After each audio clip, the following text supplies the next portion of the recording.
Morning, everybody. Happy, what's today? Tuesday, I guess, huh? Just checking in. We're doing some more reading, and I know everybody loves our readed vanities. So I'll show you a little bit about the process and check in here. So we've got, this is for the flats. I'm just going to show you the elevation in our shop drawings. You can see, so that dark area, all the panels are reeded. So if you've seen, you know, we did an oak one at the black and white. We did a cherry one at the over at the Queen Anne, and this one's going to the flats, and it's a walnut one. So just to show what we do here. So we've got these all numbered and matched. So basically, each of these is a board. It's a board of egg border that we rip and then do the beading on the shaper. The reason we keep it in the same board so we can get consistent. You know, we end up with a consistent slip match as we butt these together.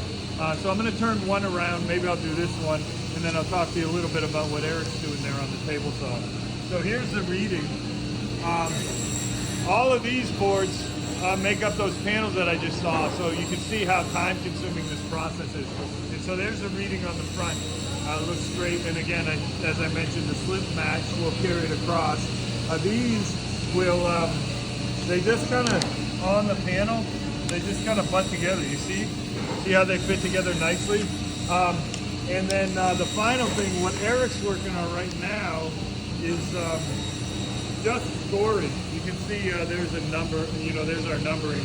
But he's just scoring the back so that when we butt those together, we don't get a lot of squeeze out. So again, let me just do this real quick one more time.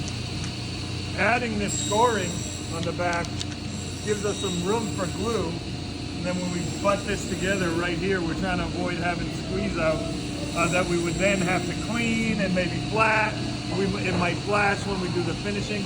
All kinds of issues. So just a little pop in on the process here for reading walnut for the flats.